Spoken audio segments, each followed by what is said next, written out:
What's up everybody, we're getting into some Malifaux lore, and this week we're going to talk about Rasputina of the Arcanists. So spoilers coming up for all of her stories, and you can find a list of those stories in the description below. Don't forget to like this video and subscribe to the channel if you want to keep getting these lore videos coming your way. And now that the boring stuff's out of the way, let's get into Rasputina. Rasputina was brought to Malifaux when the guild purchased her as convict labor. They found her hard to deal with, so they sent her to the mountains to break rocks in hopes of also breaking her spirit. She somehow got involved with the tyrant December and gained control over the weather, using this power to escape the guild's clutches. She now has an allegiance with the Arcanists, but still operates mostly independently, and has command over a group of loyal followers. Rasputina heads to the sanitarium where Philip Toomers is being held, after being the only survivor of his expedition to Kythera. She brings an ice golem who breaks down the wall outside his cell, and she tells the man that they are leaving. He follows reluctantly, and as they make their escape, he suddenly points to the sky as a Nephilim swoops down and attacks, but the ice golem takes the blow. Rasputina watches as the two giants fly away together, and then turns back to see a woman standing over Philip. She yells for her to leave him alone, but Lilith raises her blade and stabs him through the chest. Rasputina screams and shoots frozen wind at her, knocking the woman away, and then approaches Philip but finds that he's already dead. She calls out with rage, asking why the woman would have killed him, and Lilith responds that it was just to make her suffer. Lilith disappears and continues to taunt Rasputina, who soon realizes that she is actually here looking for December. She calls out to the tyrant, telling him that he has some explaining to do, and Lilith reappears and attacks her. She tells Rasputina that she will die, and Rasputina responds that you cannot kill the winter. As Lilith goes to strike her down again, the ice golem reappears and blocks the attack. Lilith uses her sword to destroy the golem, and at the same time the Nephilim charges Rasputina and pins her to the ground. She reaches up and touches its arm, which freezes as it yells out in pain, and then shatters. The two women stand to face each other, as they hear a voice call out that Rasputina is under arrest. As several members of the guild approach, one of them throws a stick of dynamite between the two women, and they look at it and then look at each other, simultaneously deciding it's not worth it, and they turn to run away as the dynamite explodes. Seamus and his undead find the grave of Philip Toomers and begin trying to exhume his body. Rasputina sends an ice golem, who tries to stop them, but Seamus shoots it with his hand cannon. She swarms the graveyard with ice gaimen, who engage the zombies as they try to retreat with the body. Rasputina appears and tells Seamus to leave the body and go, but he refuses, and the ice golem gets back up and begins a tug-of-war with Sibel over Philip's body. In the struggle, his head pops off and flies across the graveyard, halfway between Seamus and Rasputina. They both charge towards each other, and Seamus recovers the head, but Rasputina picks up Philip's journal. Seamus is surprised when she doesn't attack him, but the witch merely scowls and disappears. As Rasputina approaches the train at Malifaux station, she sees Leviticus and Alice, and remembers how they were kind to her when she first came to Malifaux. She makes a mental note to repay them for their kindness, as such behavior is pretty rare this side of the breach. She also notices they're with another woman, who is carrying an ornate blade that gives Rasputina the chills, though she doesn't know why. She boards the train with the other laborers, and takes out Philip's journal and begins reading. As she tries to find more information on Kythera, her destination, she keeps finding the same words written over and over, till Gran Kythera Dow. As she whispers those words under her breath, she can already sense the magical power they contain. After the train ride, Rasputina boards a wagon and heads towards the bayou. She thinks about how her pact with December has made her powerful, but that she will likely have to pay a cost for this power. Suddenly the wagon stops, and Rasputina manages to get out, just as it explodes into flame and timbers. She looks up and sees a Nephilim advancing towards her, and once again hears Lilith's voice taunting her. She picks up a shard of wood and stabs the creature in the eye. The wind starts to pick up as Rasputina summons her power, but Lilith tells her that the winter will not be able to save her this time. Rasputina responds that it should be December that she's after, and Lilith shoots back that Rasputina and December are one and the same, and that she will kill her in order to foil December's plan. She tells Rasputina to use her last breath to tell December that she has found a way to defeat him. Rasputina tries to flee to buy herself time to build the storm and be able to face Lilith, but she is not quick enough, as Lilith appears and strikes her with the pommel of her sword, knocking her out. Rasputina has a vision of December, and he tells her that she is not dead, as Lilith failed to kill her. She tells him that he must remember his promise to her, and December responds that the device will serve them both. She slowly regains awareness of her surroundings, and hears three voices discussing whether it was truly Lilith that was trying to kill this woman. One of the other voices confirms, and then explains that this woman is a convict who was arrested for drowning her child, and who was recently caught breaking Philip Toomers out of the sanitarium, and then murdering him. The female points out that she is awake and has been listening to them for a few minutes, and Rasputina opens her eyes, as Miranda heals her with a soulstone. Victor Ramos explains to her that Marcus and Miranda found her in the forest, after Lilith almost killed killed her, and then brought her back to the Hollow Marsh pumping station. Rasputina makes up a story for where she was headed, and then runs a hand across her head trying to find her injury. Miranda explains that she's going to be fine, but that she's lucky that Lilith didn't finish her off. Ramos leads Rasputina to his office, and she notices blueprints on his desk for a large construct with the title Project Leviathan written above it.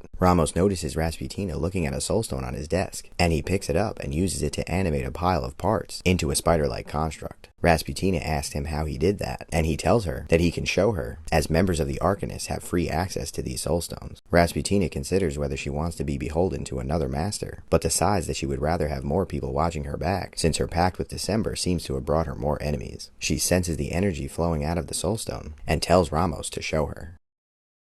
Rasputina heads back to the train station at Ridley, but sees a group of death marshals approaching and blends back into the crowd. She watches as the train arrives, and all of the passengers leave all the cars but one. The judge calls out to Seamus, telling him to surrender, and in response, a wave of green energy emerges, followed by a wave of zombies and Seamus. When Rasputina sees him, he calls out to her that he's always got time for the ladies, and she shoots some icy wind at him, but he holds up a magical soulstone-infused flamethrower, which shoots green fire, countering her attack. As all three groups engage, Lady Justice arrives and rallies the death marshals to push on and capture Seamus. Rasputina sees an opening and is about to attack him when Sonia Crit appears and attacks her with a burst of flame. She uses the wind to clear the flames and then tries to run to make her escape. But the judge, who has been mortally wounded, jumps up and surprises her, knocking her over and giving Samael Hopkins the opening to capture her in a trap. He recovers Philip Toomer's journal and approaches Lady Justice as she has pinned down Seamus to tell her that the witch was headed to Kythera. They question Seamus, and then Lady Justice and Sonia argue over whether to head to Kythera or whether they should bring the prisoners back to the city. Molly speaks up and tells Lady Justice that at Kythera they could banish undeath from this world permanently and finally allow her to die. At this, Lady Justice decides that they will head to the ruins.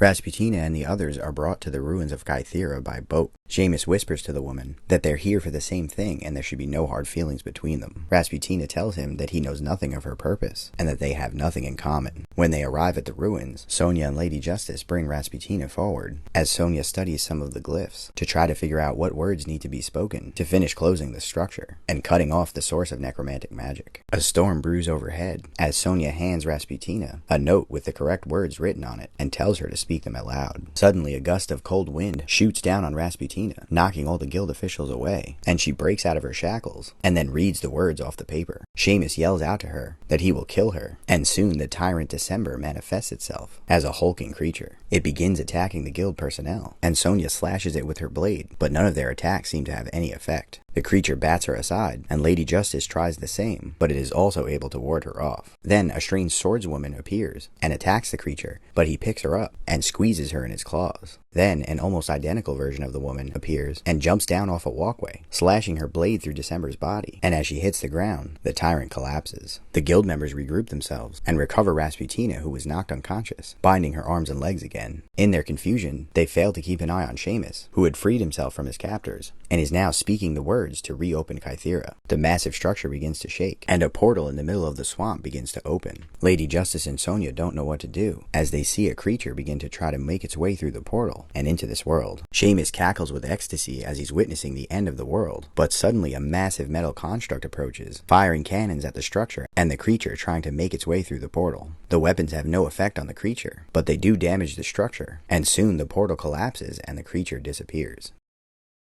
Rasputina stands at the entrance to a cave on her mountaintop, where she discusses a food shortage with some of her followers. Suddenly, a wall of purple energy moves across the landscape and passes over them. She feels a surge of energy, like that which comes from a soulstone, but much more powerful, and then she hears December's voice. He tells her that the red cage has fallen, and his time to ascend is upon them. Rasputina does not know what he's talking about, but then he corrects himself, saying that they are missing December's part of the key, and that Rasputina must be protected. A torrent of cold air shoots down and buffets her, and she feels December trying to impose his will on her and take her completely as his vessel. Rasputina knows that she's not powerful enough to resist, so she instead deflects the attempt and pushes his energy on a silent one named Snow. Not wanting to take a less powerful host, December stops his attempt before it is complete, but not before infusing Snow with some of his power, binding her with a spiritual beast.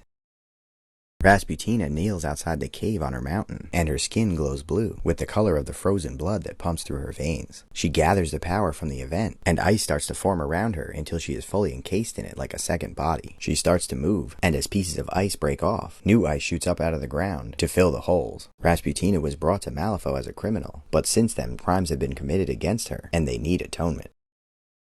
Some of Rasputina's people find Jas, Ramos's right-hand man, half dead as he seemed to be making his way up their mountain. When he recovers, he finds his way to Rasputina, who is in the middle of killing and eating some of her followers. Jas senses that something is wrong, and tells Rasputina that he is there, because Ramos wants her to return to the city so that they can protect her. Rasputina tells him that he is to bring Ramos a message, that next time he has to come himself, and not send his errand boy. Jas insists that they just want to help her, but she tells him that she's going to send the message herself, and she freezes him up against a wall and looms over him ready to kill him. Suddenly, one of the Silent Ones approaches and stands between her and Jas. She tries to communicate to Rasputina that she should let Jas go, and Rasputina grudgingly agrees, but says that the message still needs to be sent. She takes Jas's frozen arm and smashes it, and then unfreezes him from the wall. She then pushes him down into the mountain, where he resigns himself to die, but the Silent One follows and uses her magic to stop the bleeding and prevent him from freezing to death.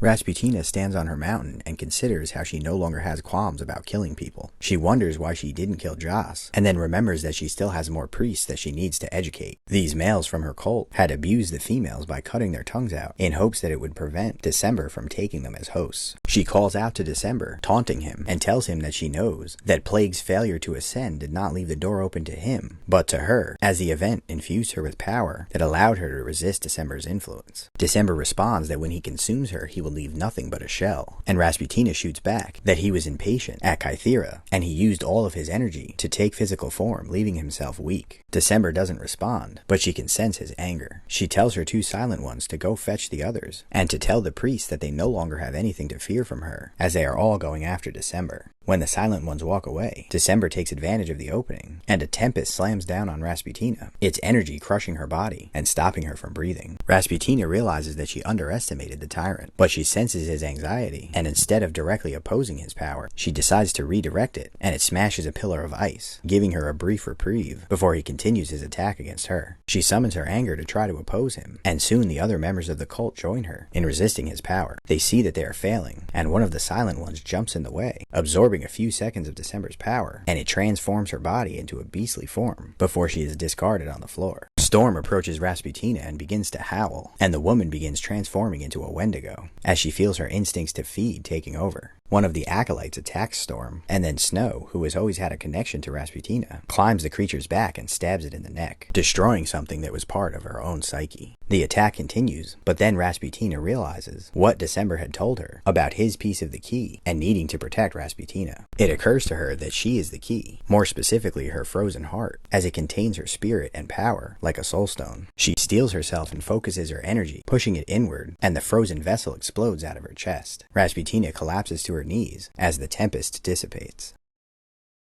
Snow and the other cultists look at Rasputina's body, unsure about what to do. Suddenly, Storm stands up as his wounds mend themselves, and he lets out a howl. Snow hears December's voice on the wind, telling her to inform Rasputina that he will be back for her. Suddenly, Rasputina stands up and responds that he will never have her because she is more powerful and is willing to do what he will not, as she will die before she lets him take her. December, already in a weakened state, could not let Rasputina die, so he reformed her body, and though he cannot change her personality, he did leave her with a terrible hunger that she will never be able to satisfy.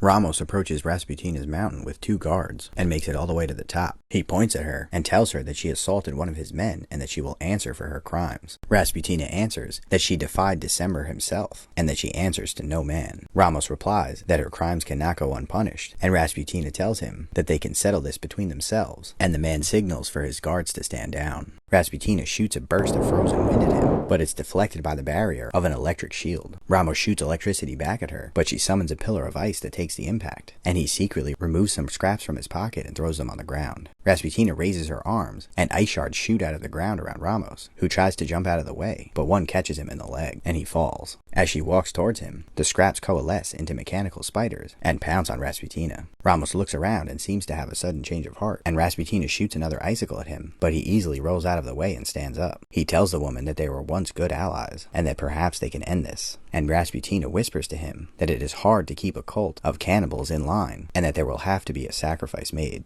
She blows him back with her icy wind, and as he stands up, she nods to his guards. Ramos turns to walk away, and as he passes the men, he shoots electricity at them, causing them to fall on the floor, unable to move. Ramos continues, and Rasputina announces that there will be a victory feast.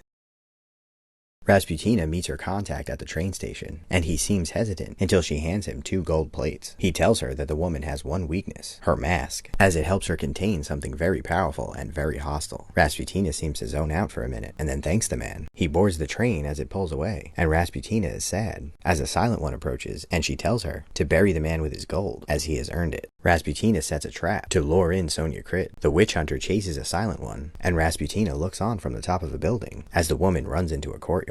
When the time is right, she shoots a blast of icy wind at the woman, but Sonia senses it coming and puts up a shield of flame. Rasputina is surprised at Sonia's power, apparently having been increased by Sharufe, as the two continue to struggle against each other. Next, several silent ones emerge and add their power to Rasputina's, pushing against the flame shield as Sonia continues to resist. When the woman still doesn't break, Rasputina knows she has one more trick up her sleeve, as several gaymen appear and begin jumping in her stream of magic, launching themselves at Sonia and clawing at her body, as well as her mask. Suddenly, Rasputina feels a boot on her back as she is kicked out of the building and lands in a snowbank. As the attack stops, Samael approaches Sonia as she fights off the last few gaymen, and one of them grabs hold of her mask and it flies off. He sees a look of surprise on her face before her eyes turn black, and then the entire courtyard explodes in a fireball. Not wanting to leave her behind, Samael recovers the mask and struggles his way towards the woman, successfully placing it back over her head. As Sonia recovers, she looks around and asks him where Rasputina went, and he tells her that she's gone.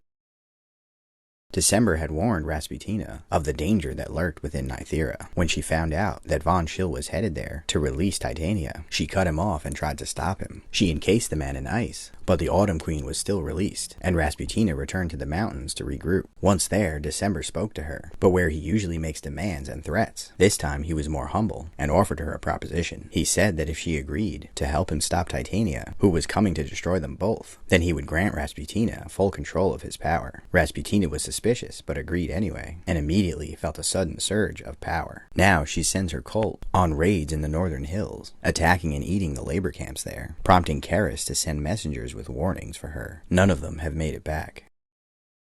Ramos and his men make their way through the mountains and approach an abandoned camp. Ramos calls out to Rasputina and she reveals herself. She tells him that she's surprised he hasn't given up yet. He responds that he will scour the entire mountain range to find the Soulstone Geode. She asks him if he can afford to do that since he no longer leads the Arcanists or the Union. Ramos responds that he still pulls the strings of those organizations and tells her that a group of trappers recently found a cave lined with soulstones who were then attacked by her minions in order to keep the story quiet. He continues saying that he has his doubts about the veracity of the story because if she knew about such a place, she would obviously tell him. She refuses to cooperate and Ramos threatens her, prompting Rasputina to warn him that they're not in his backyard anymore. Ramos shoots back that her cult is not there, and that this is not yet a challenge to her power. But if he has to, he will flatten these mountains with his machines and show her what a real challenge is. She gives in, saying that she already has enough enemies, but warns him that even with all her power, she was not able to penetrate the ice around the geode. He tells her that he taught her everything she knows about soulstones, but he did not teach her everything he knows about soulstones, and Rasputina leads him to the cave. Rasputina returns to the city to seek refuge from the spring rains that have drawn her out of her mountains. She hides away in one of Ramos's old warehouses and tinkers with his robots until one day she gets a visitor. Sandeep and another enter her warehouse and call out to her that they only want to talk and that they have something that might interest her. Rasputina responds, asking Sandeep what would make him think she would be interested in a conversation, considering that last time she was in the city, she was escorted out by the Miners and Steamfitters Union under the guise of her protection. Sandeep responds by asking her if she found anything interesting in her old boss's warehouse, and Rasputina tosses one of the constructs away, explaining that she's not interested in the clockwork machines and that she likes something with a little more spirit. Sandeep then asks her if she was aware of Ironside's plan when Ramos got captured, as he is aware that Rasputina brought him to the place where the guild finally got him. Rasputina responds that she's not interested in the politics of the city and that she is only interested in power. At that, she asks Sandeep who his friend is, and he responds that his name is Loeth Bot and that he has been terrorized by Gaiman, who seem to manifest themselves randomly in his presence and are posing a danger to him and his loved ones. They ask her for her help in making this problem go away, and Rasputina responds that most summoners have trouble manifesting manifesting even a weak Gaiman, and she doesn't understand why he would want to make the power go away. Lilith responds that he just wants his old life back, and Sandeep tells Rasputina that all power comes with a cost, and asks her if she wouldn't like to have a normal happy life with a family in exchange for the power she has. Rasputina shrugs off the question, and then tells the man that she's willing to help, but that the process might cost him his life. Lilith responds that he doesn't currently have a life, and Rasputina asks several questions about the details behind when and where the Gaiman manifest. Sandeep explains that the problem gets worse when Lilith is exposed to a soulstone, so they should avoid their use until he gets the power under control. And Rasputina replies that he is wrong, and that hiding from the Gaiman will only encourage them, but that the right approach is to face them head on and learn to control them. She tells them that they'll seek out the source of his problem, and leads the men outside, explaining that they're gonna need a boat. Rasputina takes the men down the river and explains to Sandeep that they're going to the Bastion Hills mine, a place that was abandoned by the guild because it was overrun by Gaiman. Sandeep asks her if it's a good idea, as they will be in significant danger, and Rasputina shoots back that the man has been in significant danger since he crossed into Malifaux, and that she thinks Sandeep is worried about his own fear. Sandeep replies that it's merely reasonable caution. They make their way to an abandoned mining town, where they find the entrance to the mine and go inside. They make their way deep underground until they find an open cavern that has a small soulstone vein on the far side. Sandeep comments that it's no wonder the guild abandoned this mine, as there's very little soulstone available. But Lilith comments that he senses great power. Sandeep is confused, but Rasputina agrees, explaining that this place has great power and trouble. Gaiman of darkness and earth begin appearing around the cavern and advancing towards the group, and Rasputina tells Sandeep to bring Lilith to the vein, to touch it and draw on its power, and that she will hold off the Gaiman. She fights them off as Sandeep convinces Lilith to touch the vein, and the Gaiman stop as the man absorbs the power from the soulstone, revealing a much bigger vein than they had previously been able to see. Rasputina approaches and asks the man what he senses, and he explains that the vein is long and deep, and that it seems to be drawing him in. Sandeep starts to explain how to control the power, but suddenly the man begins being pulled into the rock. Sandeep desperately tries to help him, but his whole body is sucked into the wall like quicksand, and Sandeep screams out, "What have they done?" Rasputina responds that he was not strong enough, and the energy from the soulstone begins empowering the Gaiman, causing them to grow bigger. Sandeep tries to stand and fight, but Rasputina shoots out her power, freezing some of the Gaiman and Golem in place, and causing rocks to start falling from the ceiling. Sandeep finally decides to retreat with her, and they hurriedly make their way back to the entrance of the cave. Sandeep holds up his gada, threatening Rasputina and accusing her of using the man to try to make a weapon. Rasputina agrees, and tells Sandeep that he knew the man was never going to be able to control the power, and that he was dead the minute he stepped foot in Malifaux. Sandeep replies that he brought the man to her because he trusted her, and Rasputina tells him that that was his mistake as she walks away. December and his cult have suffered at the arrival of the Burning Man. Towns in the north have succumbed, causing the cult members to go starving, and Rasputina has had to start culling the weaker members who have been taken by insanity. She and December have started trying to imbue Rasputina's simulacrums with the power of life, and the tyrant tries to stop the woman from trying to fight the Burning Man, as her death would be a devastating blow to his power. So that's it for Rasputina. Just like all the other characters that are associated with one of the tyrants, I really can't wait to see what happens between her and Titania. If you haven't watched the Titania video, back in the day she was the one that banished the tyrants, and now she's back and she's trying to do it again. So all the tyrants are a little upset about that. Let me know if you think it'd be cool if I did a video covering all the tyrants and explaining what their stories are so far. I think that might be a cool idea. But anyway, drop me a comment and let me know what master you want to see me do the next video on. Don't forget to like this video and subscribe to help encourage me to keep going, and thanks for watching.